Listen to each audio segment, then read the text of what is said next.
किसान भाइयों, इस समय हमारी ये गेहूं की फसल जो है 50 दिन की, 60 दिन की, 70 दिन की हो गई है।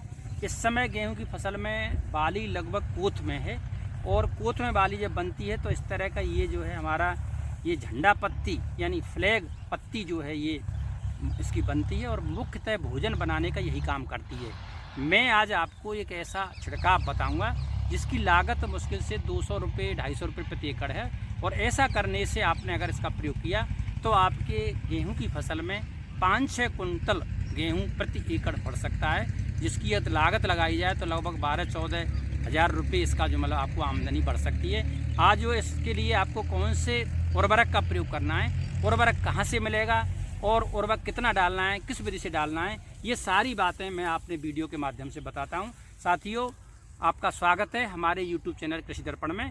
मैं डॉक्टर राधेश्याम सिंह, भूतपूर्व उप निदेशक कृषि विभाग, स्वागत है। अब चलती हैं हम आपके इस वार्ता की तरफ। में गेहूं की फसल में बालियां कोथ में आ जाती हैं। पौधों को मुख्य भोजन झंडा पत्ती या फ्लैग लीफ द्वारा प्राप्त होता है। इस समय ध्यान ये रखना है कि खेत में नमी पर्याप्त रहे, जिससे पौधों को अच्छा पोषण मिलता है। यदि किसी कारण से नमी कम हो जाएगी तो यह पत्ती पीली पड़ जाएगी, जिसके फलस्वरूप पौधे को पर्याप्त पोषण न मिलने से पौधे की अच्छी वृद्धि नहीं होगी और उसमें बाली, दाने एवं उपज पर प्रतिकूल असर पड़ेगा। तो हमें इस समय क्या ध्यान रखना है कि किसी तरीके से इसमें खेत में नमी बनाए रखनी है। सिंचाई हल्की ही करनी है, भारी नहीं करनी है, पहली बात। दूसरी बात यह है कि इस अवधि में गेहूं की फसल में जहां ज़्यादा पोषण की आवश्यकता पड़ती है, वहीं दूसरी तरफ हमने जो पोषक तत्व बुवाई के समय खेत में डाले हैं उनकी उपयोगिता जो है समाप्त हो जाती है, यानी वो ख़त्म से हो जाते हैं। यदि इस समय पौधे को आवश्यकता के अनुरूप पोषण नहीं देंगे तो उत्पादन पर प्रतिकूल असर पड़ेगा। इसके लिए साथियों मैं आपको एक छिड़काव बता रहा हूँ, उसमें यदि इसका छिड़काव करेंगे तो आपके पौधे की आवश्यकता के सभी तत्व मिलेंगे। इसके लिए कौन कौन सी, इसमें 2 चीज़ हैं। पहली चीज़ है NPK 05234, जिसकी मात्रा 1 किलोग्राम है। NPK 05234 का तात्पर्य है कि इसमें नाइट्रोजन 0 है, फास्फोरस 52% है और पोटास आपका 34% है। इसके अलावा दूसरा जो मद लेंगे वो लेंगे बोरान 20% का बोरोन, इसकी मात्रा 125-150 ग्राम प्रति एकड़। ये जो है 100 लीटर पानी में घोल बना करके आपको छिड़काव करना है।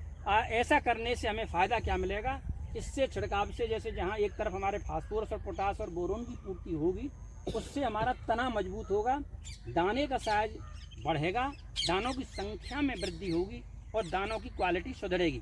साथियों, दूसरा एक फ़ायदा ये भी है कि इससे जड़ एवं तना मजबूत होंगे, जिसके फलस्वरूप हमारी फसल नहीं गिरेगी।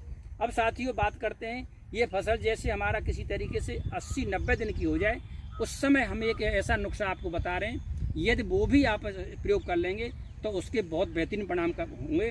उसमें वो क्या है, उसमें आपके NPK 0050, यानी इसमें मतलब नाइट्रोजन नहीं है, 0 है, फास्फोरस 0 है, इसमें पोटास की मात्रा है, यानी 50% पोटास है।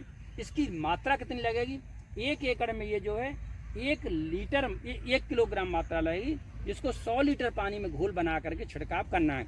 ऐसा करने से किसान भाइयों इसमें फ़ायदा क्या मिलेगा कि पौधों को बीमारी जैसे सर्दी और प्रतिकूल परिस्थितियों से बचने के लिए उसमें अवरोध उत्पन्न हो, मतलब अवरोधी फसल बन जाएगी।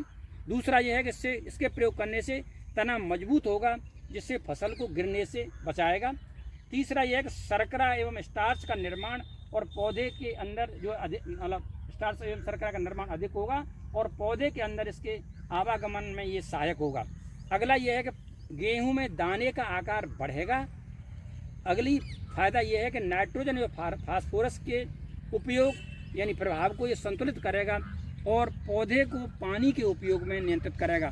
तो साथियों, मैंने आपको ये जो 2 तरीके बताए कि आपको इस समय फसल में जो है इस तरह के 2 छिड़काव करने हैं, तो ऐसा करने से आपको निश्चित रूप से मैं बता रहा हूँ कि यदि आपने ये जो पहला छिड़काव जैसे NPK 032 वाला और बोरोन, और दूसरा जो है NPK 0050 वाला छिड़काव यदि आप इसमें करेंगे तो आपको बहुत ही बेहतरीन परिणाम प्राप्त होंगे।